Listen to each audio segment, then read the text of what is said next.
My head coach. I'd like to call to order the Board of Zoning Appeals meeting for September 21st, 2010. Will you please join us in saying the Pledge of Allegiance? To the flag of the United States of America, and to the republic for which it stands, one nation, under God, indivisible, with liberty and justice for all. The Board of Zoning Appeals is a quasi-legal board composed of residents.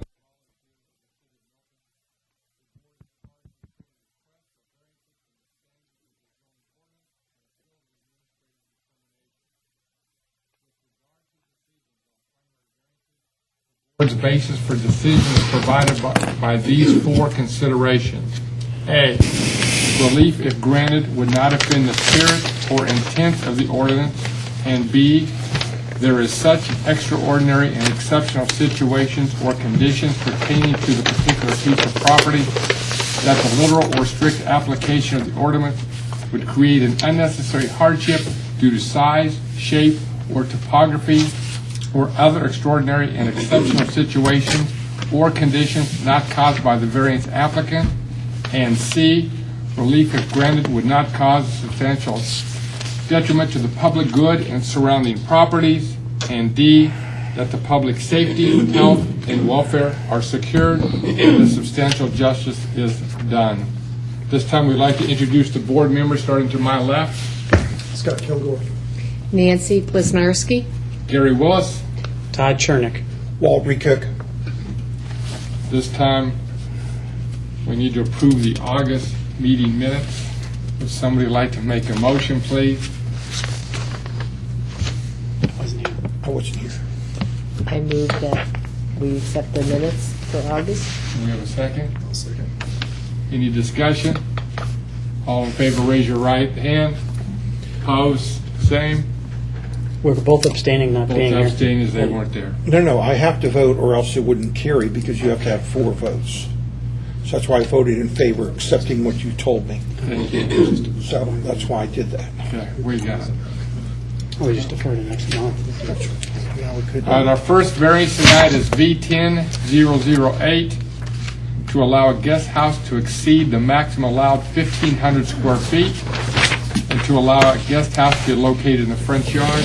Angela, will you please present?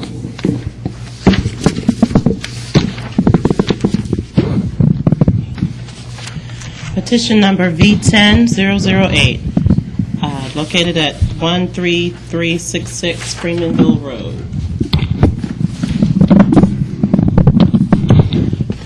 The requested variances are to allow a guest house to exceed the maximum allowed 1,500 square feet and to allow a guest house to be located in the front yard. The site, 13366 Freemanville Road, consists of 4.45 acres zoned AG1. The property includes an approximately 4,500 square foot, 4-bedroom, single-family home. To the north and west, the property is bordered by individual single-family lots, and to the south by Crabapple Estates, a single-family subdivision. The applicant is requesting a variance to build a 3,000 square foot, 3-bedroom guest house on the property in order to accommodate visits by his 3 children and their families. The applicant states that since the property is rather large, at 4.5 acres, there will not be the appearance of 2 houses crowded onto one lot. Also, since the lot is heavily wooded, the new house will not be visible by the surrounding neighbors. The subject property is considered a flag lot. The lot is 51.65 feet deep for almost 626 feet, with the main portion of the acreage located in the flag portion of the lot. The existing house is set in the middle of the southern buildable area. Mr. Dubovoy proposes to place the guest house in the northeastern part of the buildable area in front of the existing house. Road frontage of 35 feet is required per lot in order to subdivide property into additional lots. With road frontage of 51.65 feet along Freemanville Road, the subject property cannot be subdivided. Section 641598B3 and 5 state that the maximum allowable square footage for a guest house is 1,500 square feet and that it must be located in the rear yard. Thus, 2 variances are required. A Design Review Board courtesy review was performed by the City of Milton Design Review Board on June 1st, 2010. The board offered the following comments. They suggested that the applicant obtain letters of support from the neighbors and that they bring building plans to show for the new house prior to the BZA meeting, or at the BZA meeting. Additional department comments. Staff held a focus meeting on September 8th, 2010, in which the following comments were provided. Building plan review, site plan review, arborists, and DOT had no issues. The standards for consideration. The approval of a variance is based on the following considerations. Relief, if granted, would not offend the spirit or intent of the ordinance. There are such extraordinary and exceptional situations or conditions pertaining to the particular piece of property that the literal or strict application of the ordinance would create an unnecessary hardship due to size, shape, or topography, or other extraordinary and exceptional situations or conditions not caused by the variance applicant. Relief, if granted, would not cause a substantial detriment to the public good and the surrounding properties. That the public safety, health, and welfare are secured, and that substantial justice is done. The applicant addresses the considerations as follows. Since the adjacent subdivision has lots that are smaller than 2 acres, building this guest house will in no way cause a detriment to public good or surrounding properties. The house will be positioned on the property in such a way where it will not be visible to any of the neighbors and will not create any conflicts with any of the neighboring properties. The building will be built with every safety precaution in mind and will follow all the rules and regulations set forth by the local government. Recommended conditions. Should the board choose to approve the application, staff recommends the following conditions. Number 1, the guest house should not exceed 3,000 square feet of heated floor space. Number 2, the guest house should be of similar style to and finished with materials that match the main house. This concludes the staff presentation. Any questions from the board to the staff? Mr. Russo? Yes, ma'am. Was this property, can you tell how this property was subdivided initially? Was it something that it was subdivided from the front parcels and basically created this flag lot, or is there any way you can tell how the property was initially subdivided? Yeah, I don't have that information. I just have what shows on GIS now. Okay. And actually, I wanted to add one condition, that I think is on your copies. Should the board choose to approve the application, condition number 3 is from the arborist, and that would be to limit the clearing to the area needed for the house, the septic field, and the drive.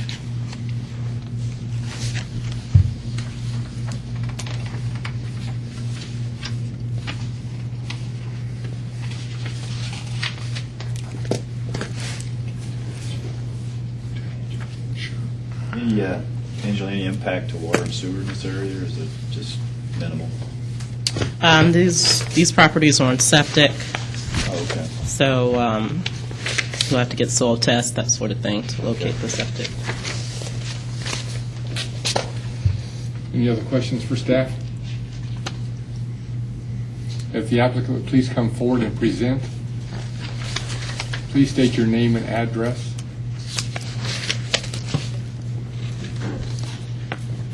Igor Dubovoy, 13366 Freemanville Road, Milton, Georgia, 3004. Basically, we're trying to kind of agree with her comments, so we're not going to disturb the trees.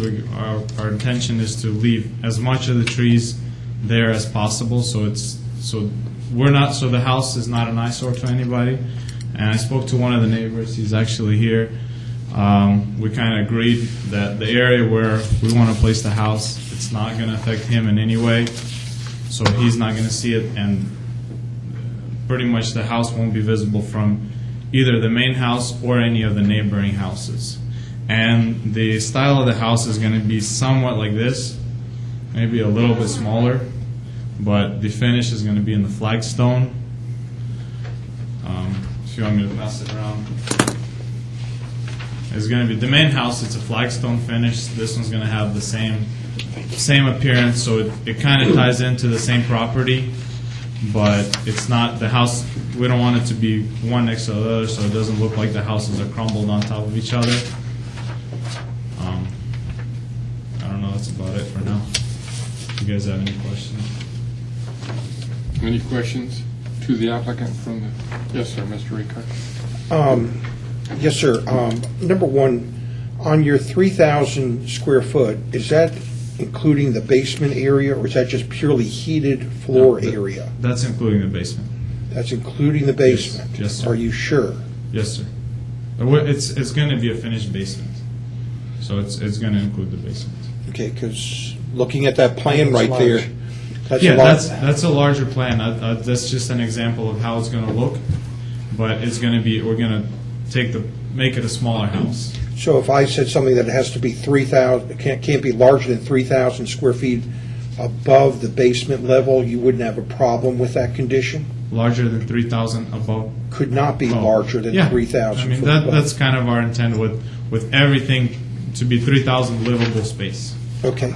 Second question, your septic fields, have you done any percolation tests anywhere in that area where you're proposing to put that home?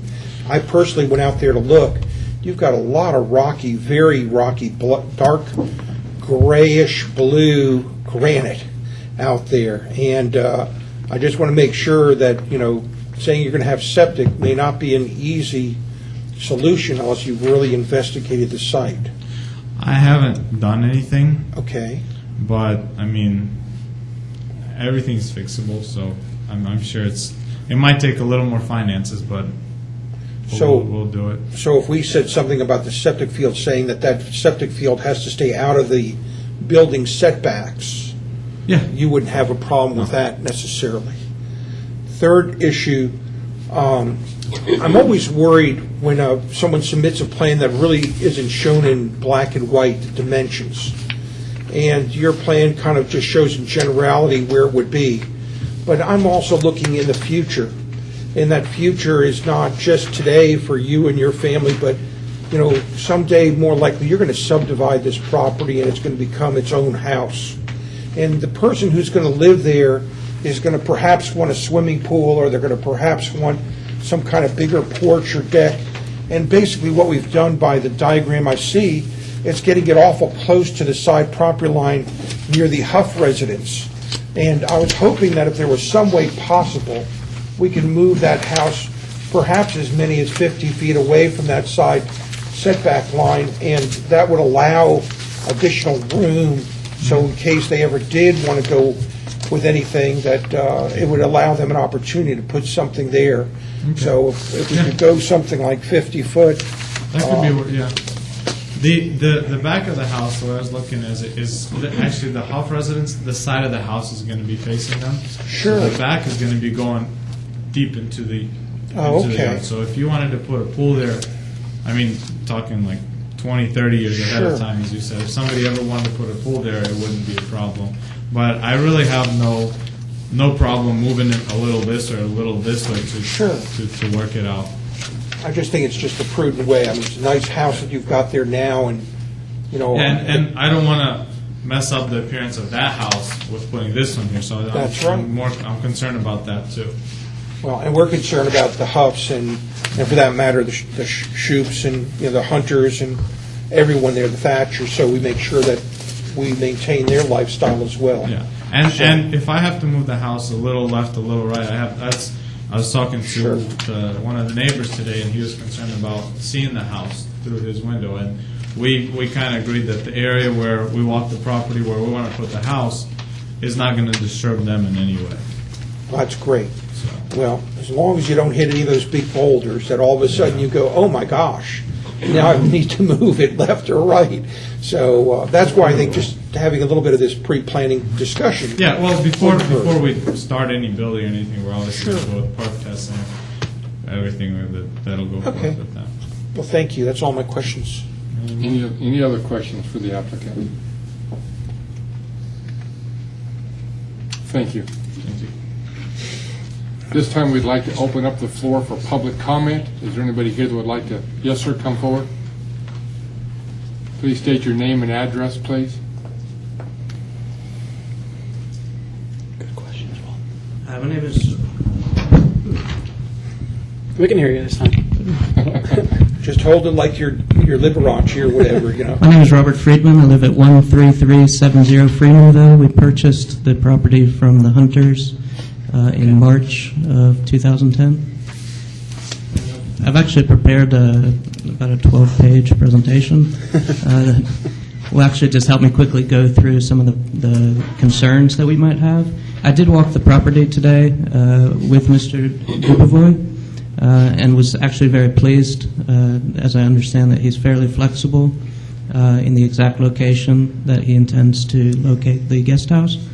But based on what I had heard initially from the city of Milton, that the house might be located as close as 75 feet from our property line, I was a bit concerned about the visibility of a large guest house from our existing property. So if you don't mind, I'd like to share this presentation with you. Is that okay? Sure.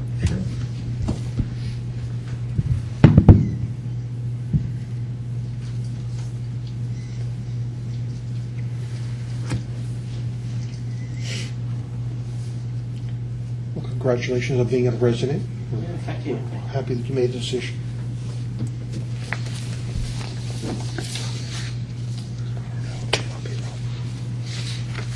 Sure.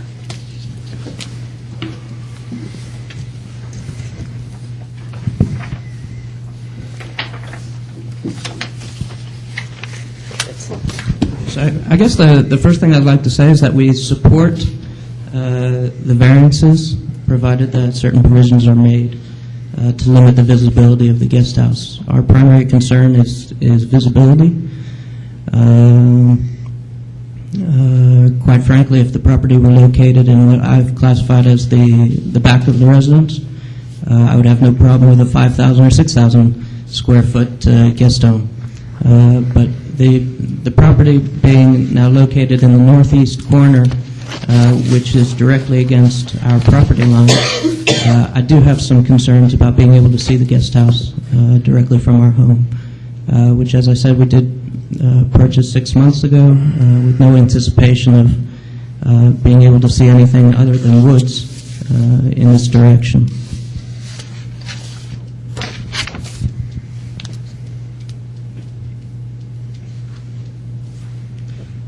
So I've just taken some screenshots of some aerials of the property and how it adjoins my property, so you can see very clearly the flag shape.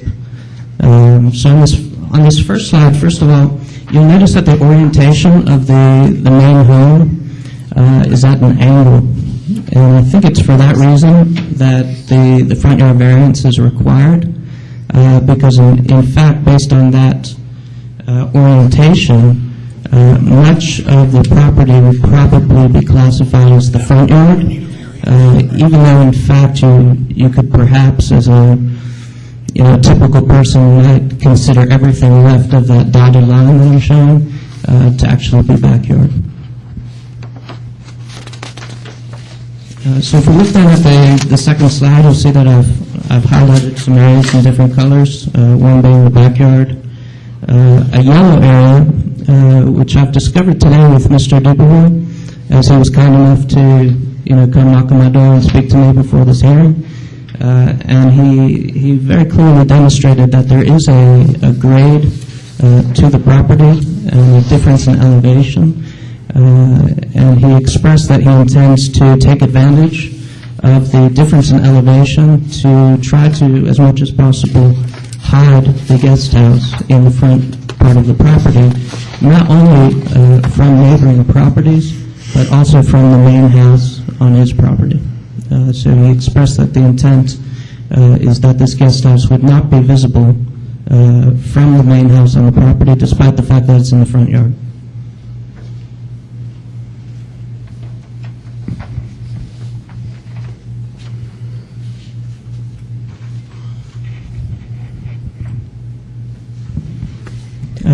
like I said, my basic concern is line of sight and visibility. My feeling is that if the guest house were built at the same elevation as the main house and in the front yard, that there would be a line of sight to many of the adjacent homes.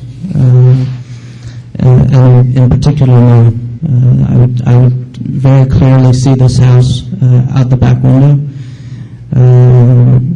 And there would really be the potential for that to become an eyesore and to reduce my quality of living as well as to reduce the value of my property.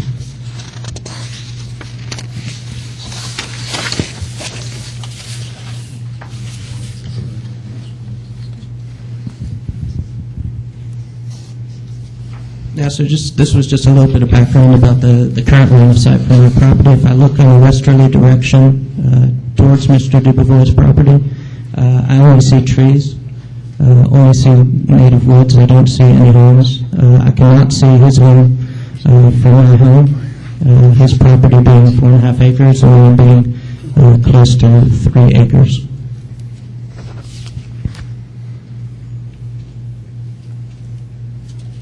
And the other thing I would just note is that despite the fact that we do have this adjacent community with properties that are 2 acres or smaller, actually my current adjacent properties, the neighbors all have greater than 2 acres.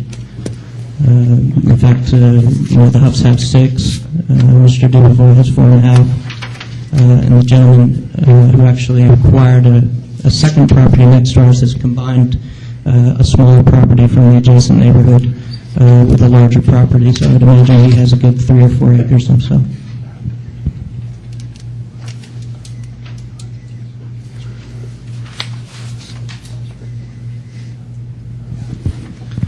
Okay, so like I said, I really did appreciate Mr. Dubovoy stopping by. He was very kind to have walked through his property with me and to have shown me where he intends to build. He indicated that there was the possibility to take advantage of elevation to in effect hide the guest house from line of sight. I just eyeball it at approximately a 35-foot depth below the main elevation of the driveway and the main house. Which is where I believe the guest house would be completely invisible to the adjacent homes.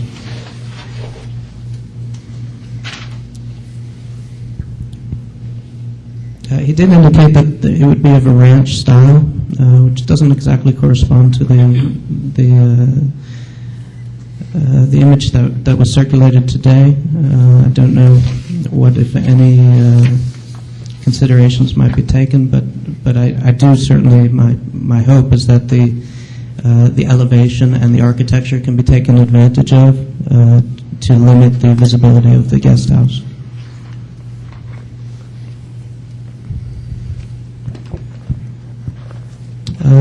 So again, the main reason I'm here is that my understanding had been that there was an intention to build this guest house 75 feet from our property. Which I felt was a bit too close, not in the spirit of Milton's ordinances in general in terms of land use. On this page here, we've shown the 75-foot distance. I've marked it off with a dotted line, and as well, I've copied over the measure here, so you can see exactly where 75 feet falls as well as where 150 feet would fall, and 200 feet. And I expressed my concerns to Mr. Dubovoy when he stopped by and walked his property. And he appears to be quite flexible in terms of location. I've highlighted this yellow area because it's the area that has a lower elevation. It's also the area that is more than 150 feet from the property line, where I would feel quite comfortable with the positioning of a guest house in the front yard.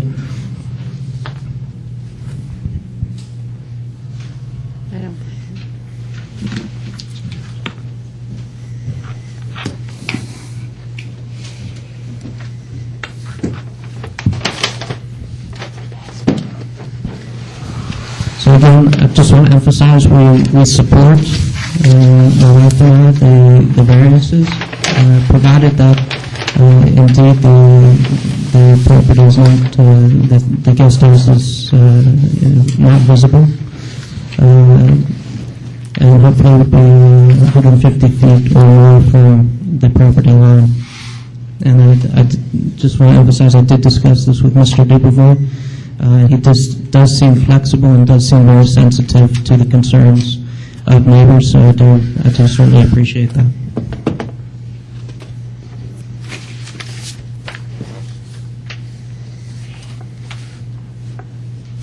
The next slide was just a little bit more of a close-up view, and from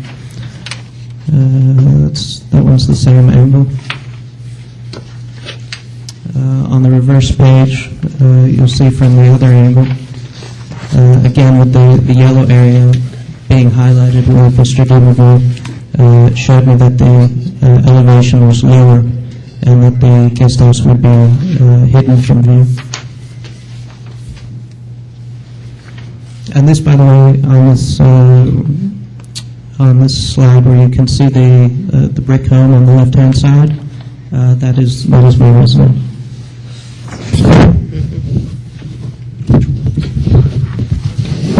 This is his.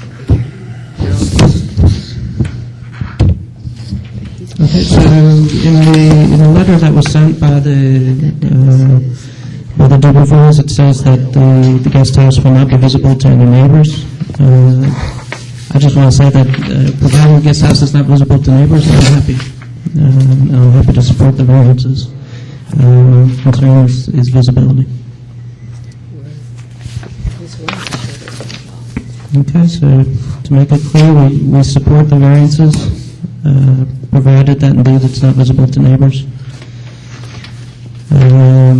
And as such, in making it not visible to neighbors, we do believe that would require a minimum of 150 feet distance from the property line.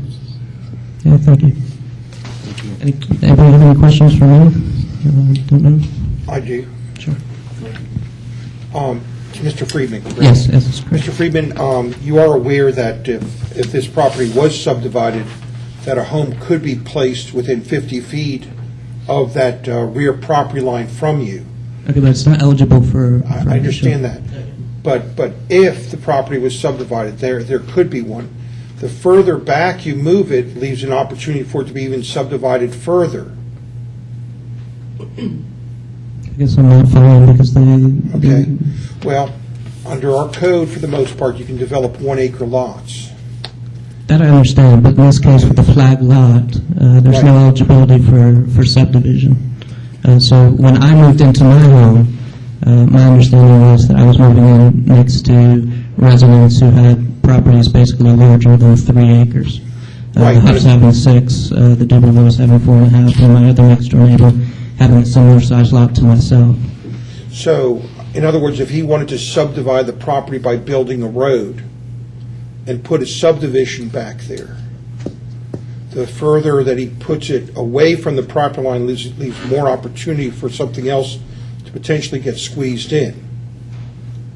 Okay, so be careful what you ask for, because what you may get may come back and bite you in the backside if something does happen to the property in the future. So my question to you again is, from your property line that is parallel to Freemanville Road, what is the distance that you want that house away from you? Are you saying 75 feet? Are you saying 150 feet? I'm saying 150 feet from the property Okay, line. you understand what I just said to you? Okay, so you're willing to take that chance? Absolutely. Given the size of the properties that the neighbors have, Mr. Dubovois having 4.5 acres, myself having 3 acres, I think it's quite reasonable, 150 feet. Okay, so you don't think that people subdivide property in the future? Not when the ordinance says that they cannot. And they can get a variance for that as well in the future? Okay. Okay. So the distance, again, you're saying is 150? I guess, and I'll speak, very frankly, that my wife and I did a lot of research before we moved to Milton. Okay. And my understanding of the spirit of Milton was that this was a rural community, and that it had been formed to maintain that aspect of development. And so I would hope that while I support the granting of these variances, that precautions would be taken to uphold that spirit. Everything I'm discussing for creating a subdivision, that's provided he gets maybe an extra 20 feet or so from his adjoining neighbor, that he can go ahead and do that without having to go in front of any board beyond just going through the normal subdivision plating process. I'm telling you that as a developer. I mean, I'm just warning you, because sometimes we think, here's today, but all of a sudden the curtain goes up and you go, uh-oh, I didn't want to see that. And so I'm trying to, everything I've been saying, I've been pretty much saying, what are we looking at, not today, but in the future. And that's why I'm very concerned. And when you say 150 feet, basically, he's not going to have to get a variance to that front yard setback, just about. I mean, basically, it's going to be back to where it would be had he not requested the variance. And so, at least the way I'm looking at it, I may have to go to the staff and see it, but at 150 feet, it doesn't look like there's going to be a need for that granting of that variance if that's what they're agreeing to. Let me make sure I understand what you're saying, though. For him to do it, I think what the gentleman is saying is he would have to get a variance to the frontage requirement. Not if he bought adjoining property from the next door So neighbor. if he bought this other piece over here, now he's got the road frontage, now he can run the driveway back there and make additional lots. According to the area that I've looked at, and obviously I'm not not an expert here, but 150 feet would put you right at the front of the lake. So that would still very clearly be in the front of the property. I think it's a reasonable distance. I'm looking at that slide that says 75 feet is too close. I think 150 feet is a very reasonable distance given the 4.5 acres that Mr. Dubois has. I don't think that a variance being granted without any restrictions would make sense in this case. Just to give you personal experience, I lived in a subdivision, beautiful piece of property like yours, nice little flag lot. Next thing I know, one day I go outside and they've got bulldozers running all the way around me. They approved the subdivision. And so all I say is, I went in there and did the best I could, but he had every right to do what he wanted to do with that property, and I had no rights. So I just caution you. I'm telling you something you probably even think about, but things happen in life, and I just want to make sure things change and what would that consequence be. So, okay. Any other questions for Mr. Friedman? I'll just make a comment. I want to make sure that you're clear on what Mr. Rico is saying. If Mr. Dubois, for example, purchased this piece of property here, now he has his road frontage, and let's say 20 years down the road, he needs to put some more houses in there to pay for his property. You can have lots of houses right in that red X. You've kind of cleared the space for that. So, okay, just want to make sure you were clear, because it took me a while to understand what he was saying. Thank you. Okay, thank you. Any other public comment?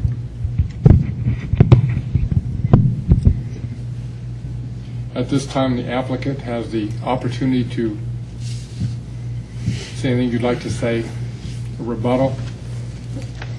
Please come forward.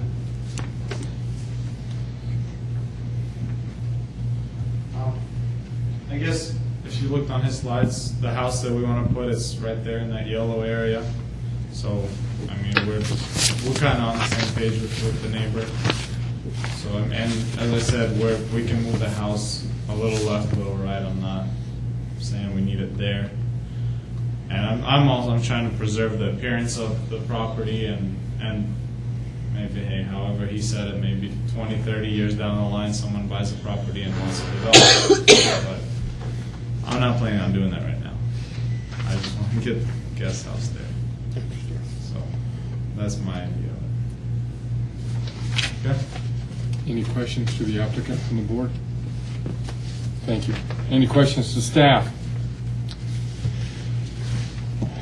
Again, if we have them move back 150 feet from the rear line of Mr. Friedman's, is there really a need for the issue involving allowing a auxiliary building being in front of it?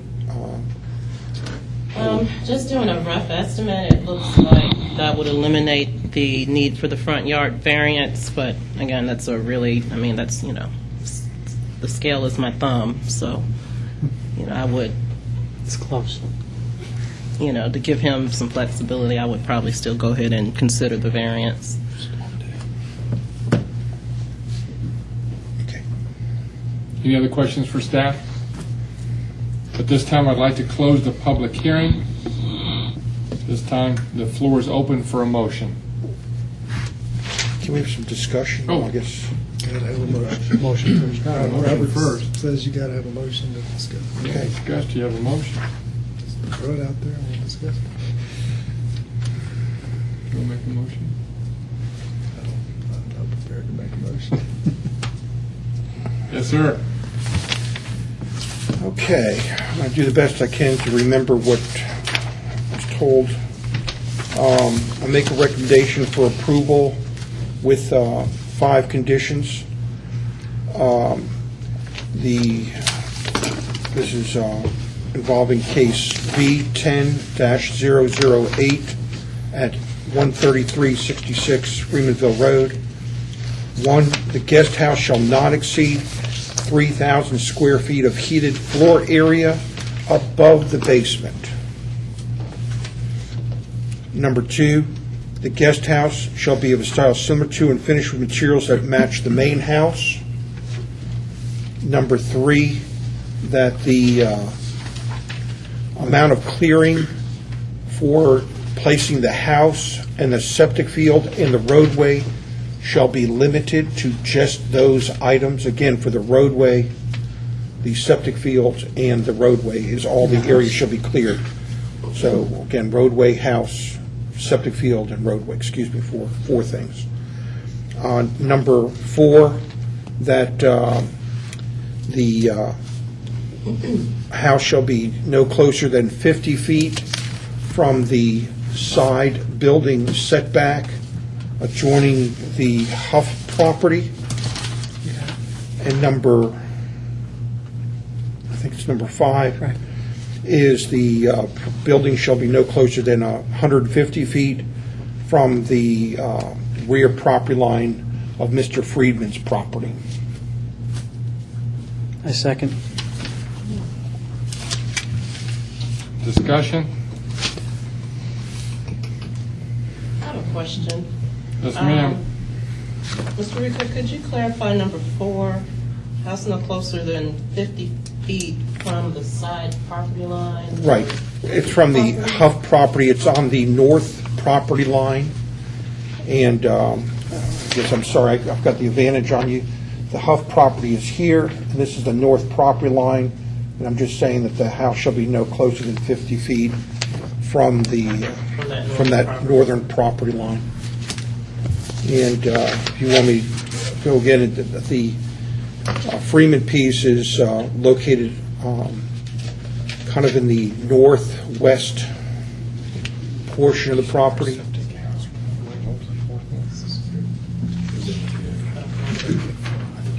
So 50 It's feet above the from driveway. the property line. 50, right? Right, 50 feet from The side. the northern property line, and then 150 feet from the eastern property line measured along the Freeman property. How's that? Second. Discussion? Now we can have a discussion. I do have one question. Walt, on your third one, you said limit clearing for the septic, house, roadway, and what was the 4th one? Drive. Driveway. Thank you. Mr. Ekirk, you had said earlier, and I had written down that the septic field should stay out of building setbacks. Did you mean to eliminate that? No, sir, I didn't, but thank you for reminding me. I would like to, we could look at a I'll friendly, move to amend that we include a sixth Yes. Yes. condition of approval, and that be that the septic field remain out of all building setbacks. Is that stated correct?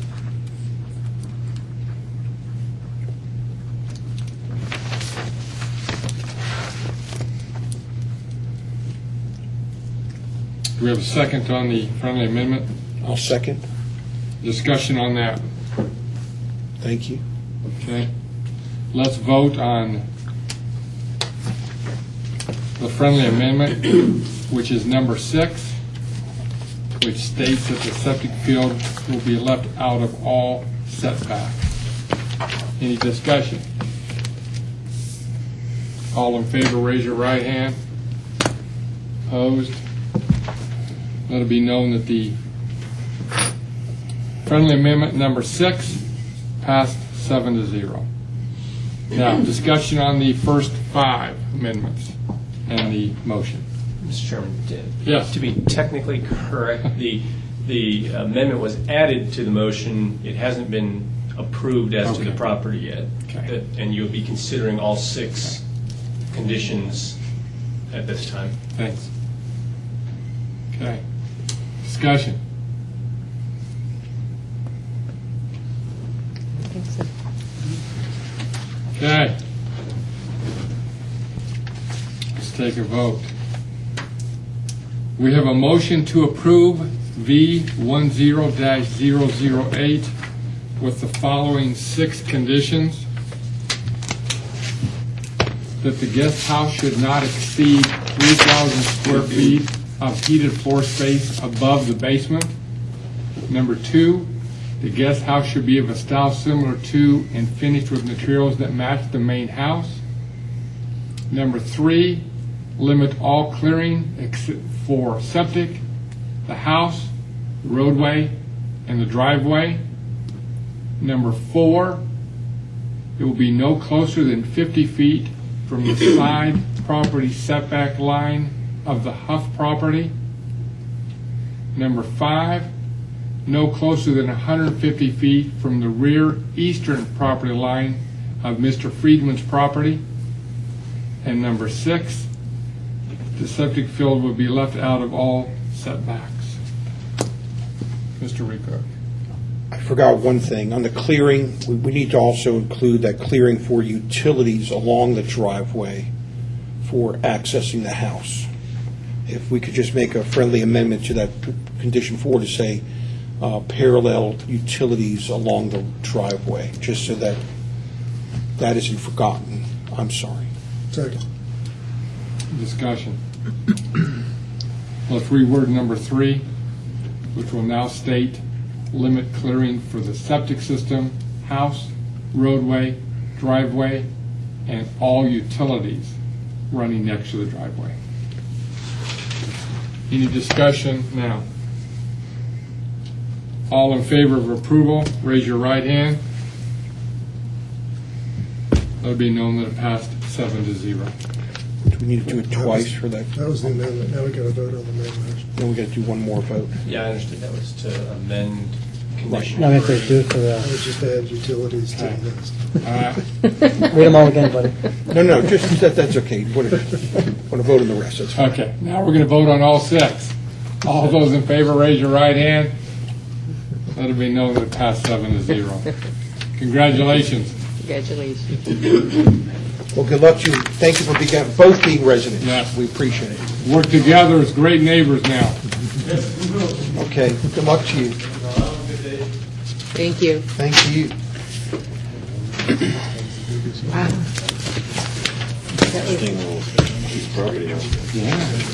At this time, we'd like to hear V10-009 to allow an outdoor fireplace to be located in the side yard. Angela, will you please present? Petition number V10-009, 14350 Morning Mountain Way. Requested variance is to allow an outdoor fireplace to be located in the side yard. The site is a single-family residence located on a lot just over 1 acre. The property is located in the Crooked Creek subdivision, which is zoned CUP per Z 930006. Earlier this year, the property owners, Jim and Lori Kelly, began a substantial renovation of their family home. They phased the work, obtaining permits for interior renovations and for a screened porch and kitchen. The latest permit submitted included a patio and fireplace proposed for the northwest portion of the lot. The design of the proposed fireplace and patio includes extensive stonework and is tied into the screen porch. The applicant indicated that the fireplace is an integral part of the backyard redesign. Per the City of Milton zoning ordinance, the side yard is defined as the area from the plane of the side of the house to the property line. The proposed fireplace is located in this side yard. The property owner states that the backyard's topography limits the possibility of repositioning the fireplace without negatively altering the design and/or doubling the cost of the project. Section 6477-2B2 states that outdoor fireplaces may only be located in the rear yard, and in no case shall an outdoor fireplace be located closer than 10 feet to a property line. While the proposed fireplace is more than 10 feet from the property line, it is located within the side yard. Therefore, a variance is required. Staff notes that the BZA heard a petition for a similar case in August of 2008, B08021. The variance was approved with conditions which included the following. The applicant shall obtain all required building permits and pay applicable fees and penalties for starting construction without a permit. The applicant shall install a gas starter. The applicant shall replace the wood logs with gas logs. This shall be the only material allowed to be burned in the fireplace. A courtesy review was performed by the City of Milton Design Review Board on September 7, 2010. The board offered the following comments. They suggested that the applicant obtain letters of support from the neighbors. Additional department comments. The staff held a focus meeting on September 8, 2010, at which the following comments were provided. Building plan review, site plan review, arborist, and DOT had no issues. That note that you see in the box is wrong. Standards for consideration. The approval of a variance is based on the following considerations. Number one, relief if granted would not offend the spirit or intent of the ordinance. The applicant states that the spirit and intent of the ordinance is to protect the property and living space of our surrounding neighbors. We have received the full support and approval for the entire renovation project from both our surrounding neighbors and the Crooked Creek Homeowners Association as required. The location of the planned outdoor fireplace is hidden from any street view by our home's location on the property and privacy plantings. In addition, our one neighbor directly adjacent to the planned fireplace, and the only one with any sight of the part of the project, has provided the city with an endorsement letter. Number two, there are such extraordinary and exceptional situations or conditions pertaining to the particular piece of the property that the literal or strict application of the ordinance would create an unnecessary hardship due to size, shape, or topography, or other extraordinary and exceptional situations or conditions not caused by the variance applicant. The applicant states, based on the permits provided by the city, we have substantially completed an outdoor screened porch and kitchen at substantial expense that was designed to connect with an outdoor fireplace, patio, and landscaping. The natural topography and remaining space in our backyard does not permit relocation of the patio and fireplace. In good faith, we proceeded with the phased project to allow adequate time for permit approval based on progressive tasks, leaving the fireplace and patio as the final major construction items. Considering our good faith planning and the current condition of our modified property, the literal and strict application of the ordinance would create a substantial and unnecessary hardship on our property value and financial investment. Number three, relief if granted would not cause a substantial detriment to the public good and surrounding properties. Our outdoor living space project with the fireplace was designed to improve both the aesthetic look and value of our property, our neighbor's property, and the Crooked Creek neighborhood in the city of Milton. We are creating a social gathering space for our family, friends, and neighbors to the betterment of the public good in surrounding properties. That the public safety, health, and welfare are secured, and that substantial justice is done. The applicant states, our outdoor living space will be located behind our home, surrounded by secured fencing and hidden from view by plantings, thereby ensuring that public safety, health, and welfare are secured. Should the board choose to approve the application, staff recommends the following conditions. Clearing should be limited to the minimum space. That's wrong, actually. That goes with the other one. That's where I found it. Staff has no conditions at this time. And this concludes the staff presentation. Any questions from the board to the staff? Angela, I noticed in the photographs of the site property that it appears that work has been done, and in their request for the variance, they reference a date of substantial completion, which they've hit. So my question is, in the staff review, were there any penalties or fines that were identified as a result of that meeting for proceeding on the fireplace portion? That's a good question. I'd actually have to go back. I know the permit for the fireplace hasn't been issued, and I see they have done some of the work. I'd have to go back and see exactly what's approved, because there is a likelihood that there would be a penalty for starting the work. I think they were approved. They were probably approved for the patio. I'd have to double check. I know it's part of the larger construction Right. project, which presumably was permitted. Mm-hmm. Any other questions for staff?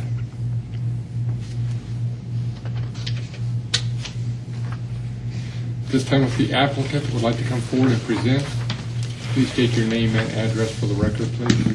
Thank you. Good evening. I'm Jim Kelly. I'm the homeowner at 14350 Morning Mountain Way. You know, sometimes you get into these things and you really don't know what you're getting into, but it seemed like a good idea at the time. Just to answer the question, we really haven't started anything. I mean, we did the outdoor, everything was permitted and approved, so what we have is space in the backyard where there's nothing there, dirt. But we have an outdoor porch and a big, beautiful door looking out at dirt. So that's really where it is, in the entire backyard piece is. Because when it came down to the fact, what was the interesting thing about the permit is we submitted it 30 days prior to us ever planning on beginning the work, because we had to complete the outdoor screening, and so we followed that process religiously. And unfortunately, in submitting the permit where we got timely approval on the others, we didn't on this one. And escapes as the contractor went to pick up what they thought was the approved permit, and then we found out about the fire pit at that time. So in immediate discussions, I said, stop everything. We're not going to finish the porch. We're not going to finish anything until we determine the outcome of this meeting, because I could have to redesign it in its entirety, and I just have to face that when it comes to it. So we haven't really done anything, so hopefully there's no penalty for that. Because the other permits were approved. The building inspector came out and approved all the work on the indoor work, where we had a floor built on the inside as well as the outdoor porch. So the only piece that had to be permitted on the outdoor landscaping was that component. So, and then it becomes a feature component of outdoor living. Where you put a pool, you put a something. So my wife and I decided that would be a good idea to connect with an outdoor kitchen or grilling area, if you want to call it that. So anyway, I guess the point and the spirit of what we looked at when we came and found out about this, what's the purpose? And it's really, are you going to interfere with your neighbors? Is this thing encroaching on their lifestyle and living space? And obviously we have good neighbors, but both of us eventually are going to sell our homes, so what are we left with? Well, they have a pool adjacent to us.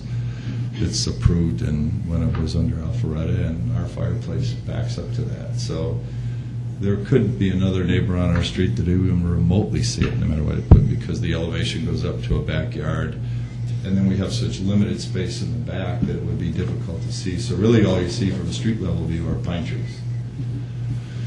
And on top of that, I've spent a lot of money with this guy here to landscape around in front and side, so we have not only view protection, but privacy and protection for our family. So we think we did everything right, but come to find out, it's the small details that make the difference, and here I am tonight. So we believe we have a good plan. In the event that we can't get it, I'm not really even certain what I would do at this point in time, because we looked at all other options to move it a bit, but if you go out 10 feet from this back porch, I run into a hill that goes up to a backyard and a fence. I'm dead. So I'm not really certain at this point in time. But anyway, as I said, in fact, I had a neighbor come up the driveway tonight, wanted to see it. Hey, that's great. It's awesome. Mostly they want to know, is it next to my yard? And it isn't. It's the other neighbor. And that's the lengths that we have right now. From an ordinance standpoint, and you got to do things not only for the people that are there today, but for tomorrow. So if I have a pool in a residence and a fireplace in a residence separated from a yard, the current neighbor wants to put an open gate, which I won't, but those are the kinds of things that you take a look at for not only now, but in the future. So, and this is Danny Holt, by the way. He's with Scapes. And so, any questions for me? There you go. Any questions? Yes, sir. Mr. Chernick. Do you have any recommendations of approval from any of your neighbors, adjacent neighbors? I do. I have a letter that Yeah, I thought I saw a letter in there. I have it here as well. So, no, evidently we have it in our packet.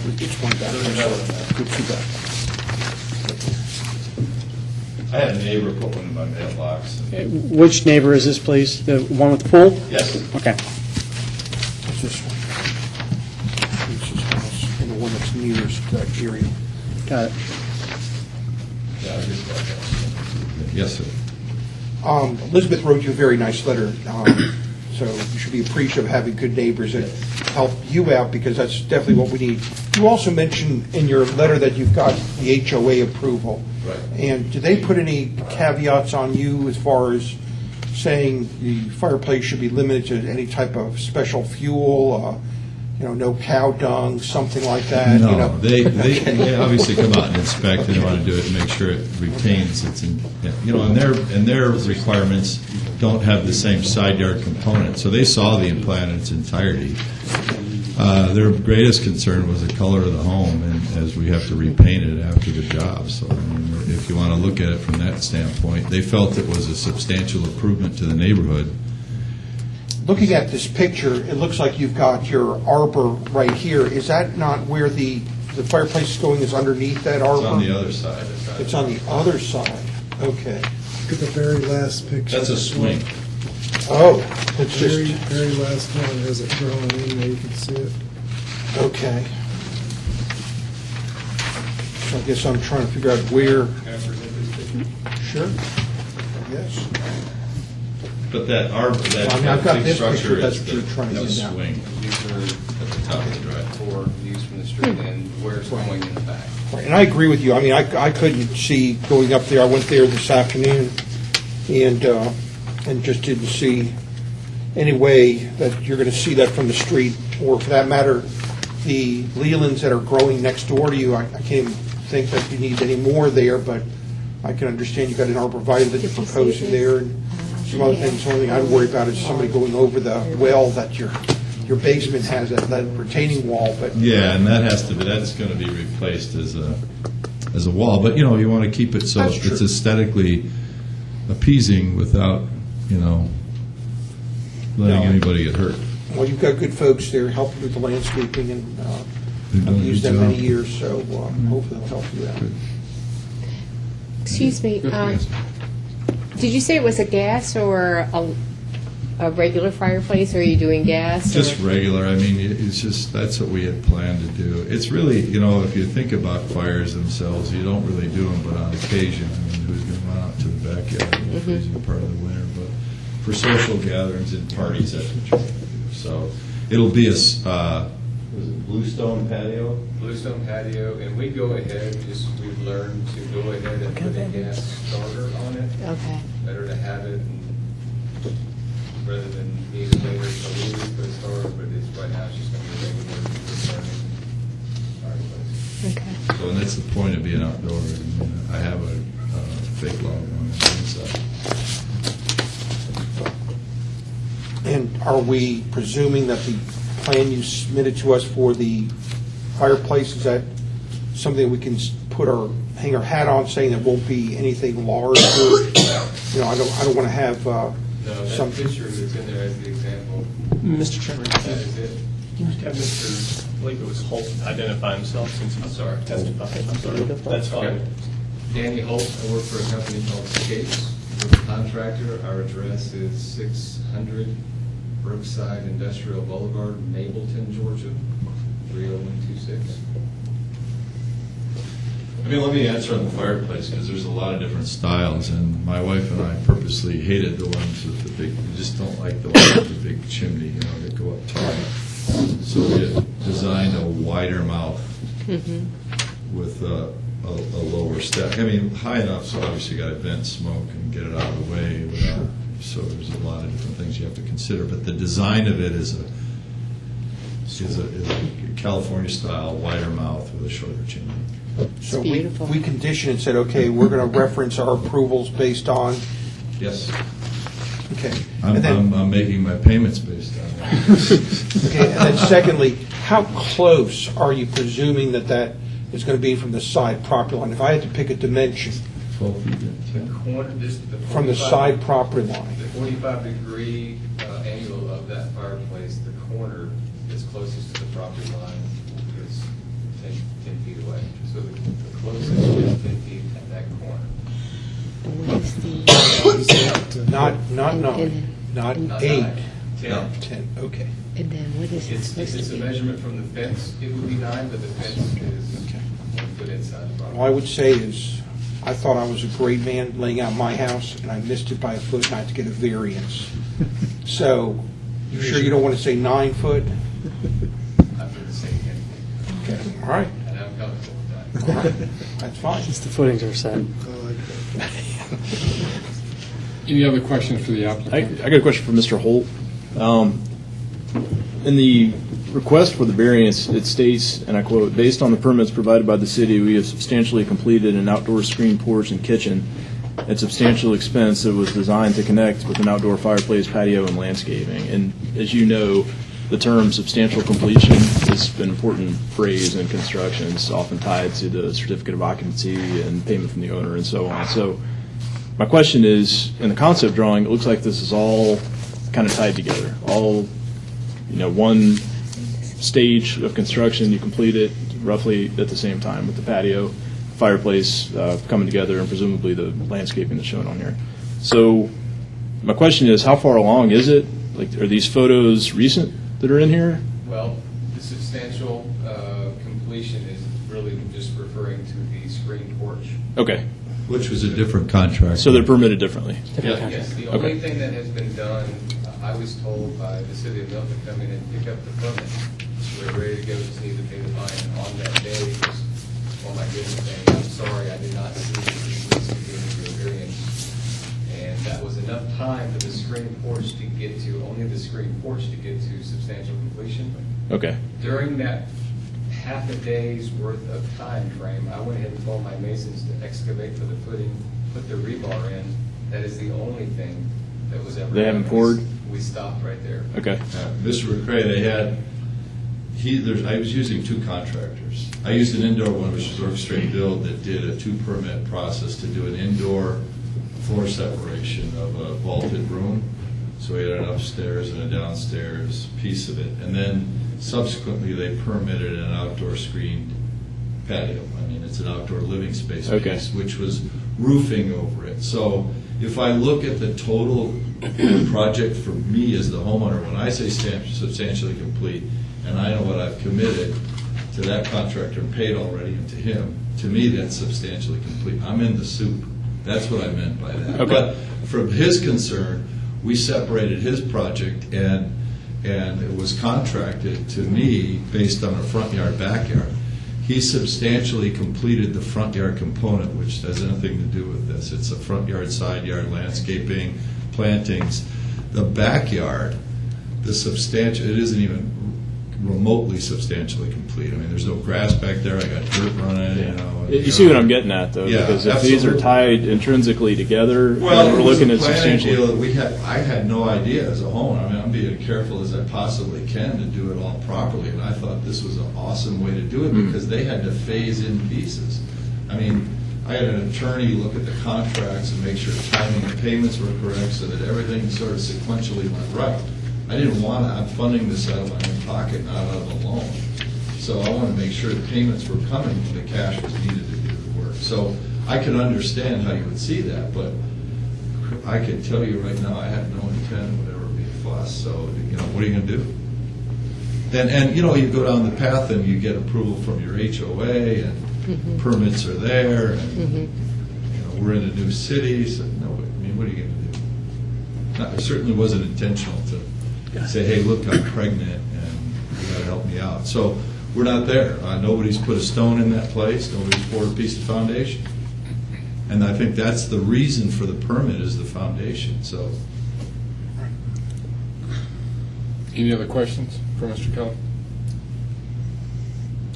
As there is no public comment, you do have the opportunity to have a closing statement if you would like. I'm fine. Okay. I appreciate you all considering our variance request. Yeah, thank you. At this time, the public hearing is closed. Any questions for staff?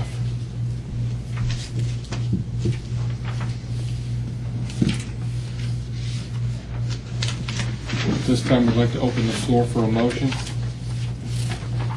Mr. Recook? I'd like to make a motion for approval of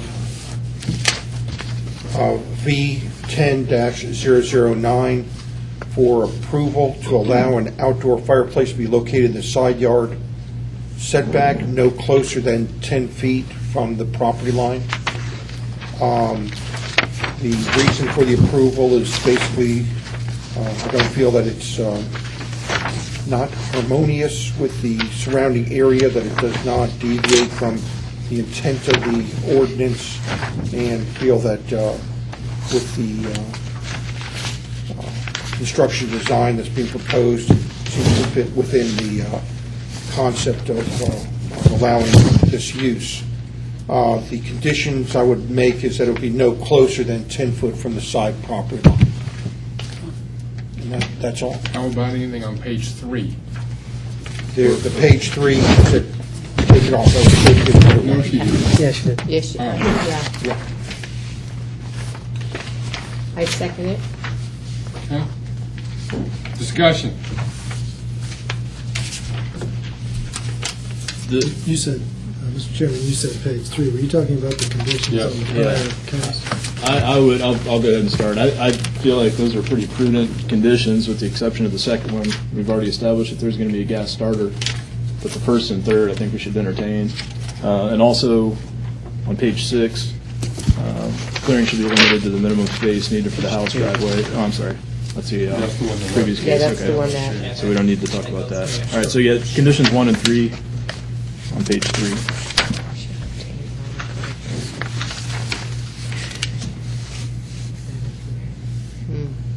Any additional discussion on those 3 things?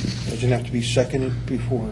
Well, I don't think he's making a Didn't make motion. I it. think Oh, it's just. Yeah, I was gonna say- The only thing I'm saying is on the first one, I think it's a given. It's whatever the staff recommends. If they haven't started construction, if they have to get a permit, they're ready to get a permit, I think they're going through the process. I'm not sure that's necessary to say it. And then on the second one, third one, it doesn't matter to me if it's wood or not. In fact, I kind of like wood, to be honest, where it doesn't bother me with the odor.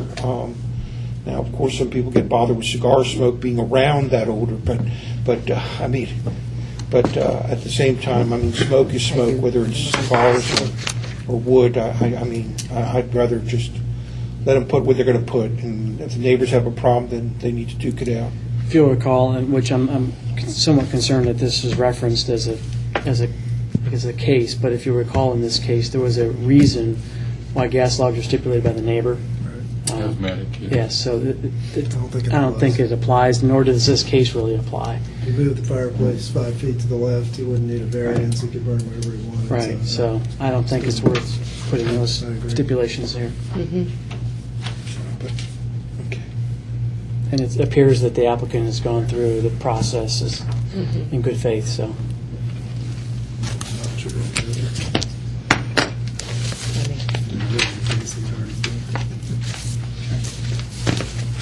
Any other discussion?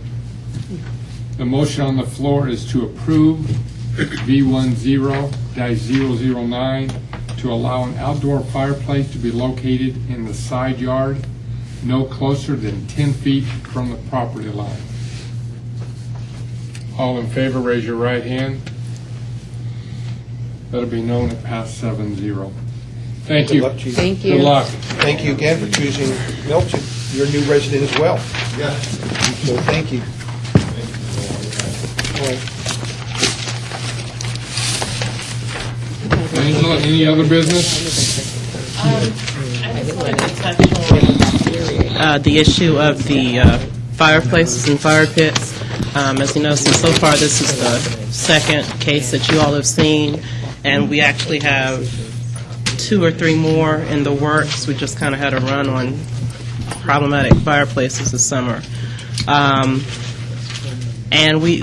staff just wanted to put it out there for the board, I guess, to think about if you feel that, seeing the same kind of petition over and over is an issue, you can direct staff to look at that, possibly make changes to the ordinance so that you won't have to see these every summer.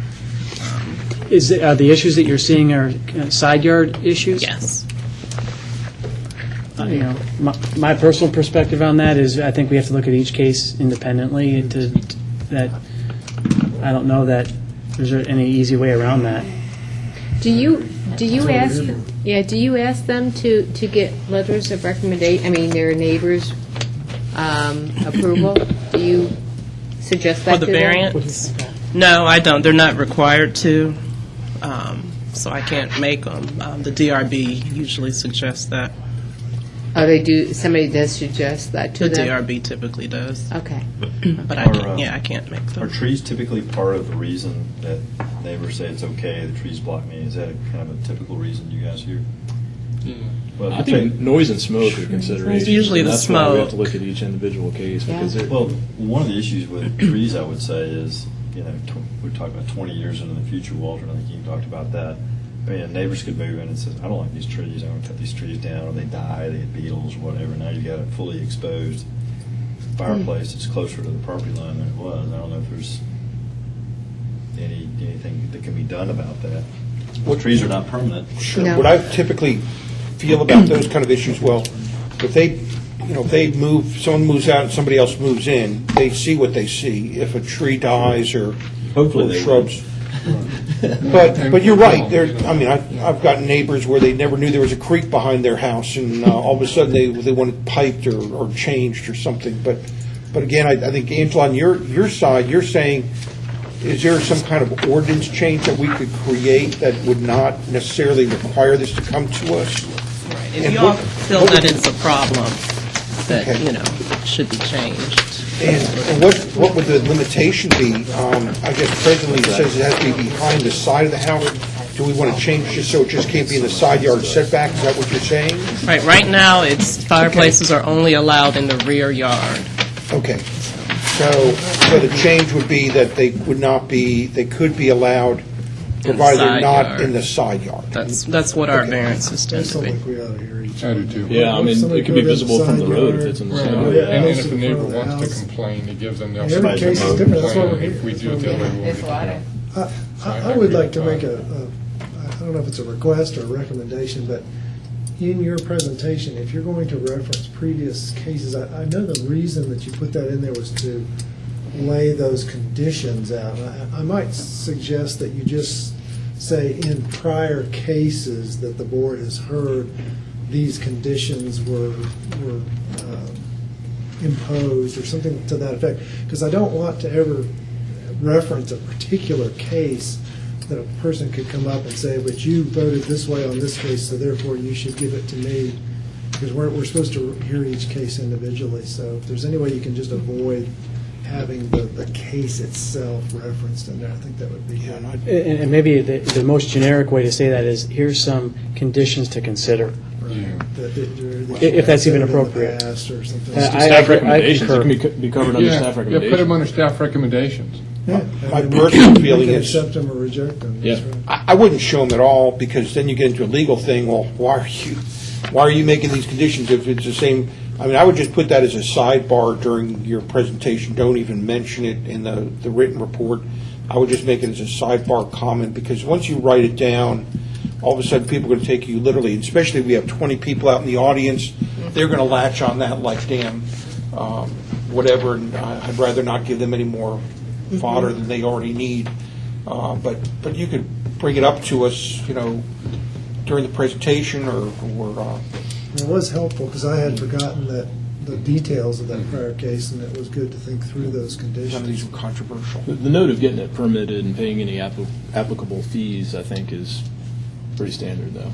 So, Yeah, like I said, I think he probably got a permit for at least some of the patio work before. I'd have to go pull the other permits and see. John, are you saying you think that should be a standard condition? That we that's attach that's to a staff all? recommendation we've seen dozens of times, so I don't have a problem with that one in particular, Right. because it's something that oftentimes we may omit, and if there's a particularly egregious example where they've completed an entire project, I think we should at least consider imposing the applicable fine, whatever it may be.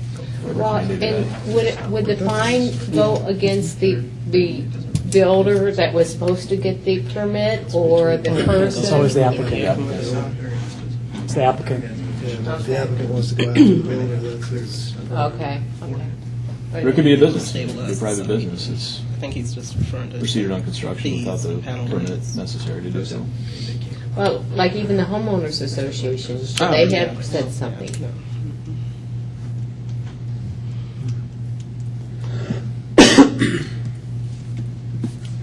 They're not in a capacity to rule on our ordinance. Yeah, HOAs usually just say, we approve this, but any Especially from the ordinance Yeah. requirements supersede or override or whatever. Which is why we can choose to either accept or ignore an HOA's recommendation, because they're not a legal entity. They can approve you to do something that's against the ordinance. They are within their Within the community, but not as it relates to our ordinances. You know, kills me is we have to pay like $100 for just Yeah, they're to not submit legal something. authority. I mean, and that's Angela, the bigger anything stuff else? is more money. Yes, sir. I'm like, I make I a motion know. to They're adjourn. party. Do we have okay, any discussion? All in favor of adjournment?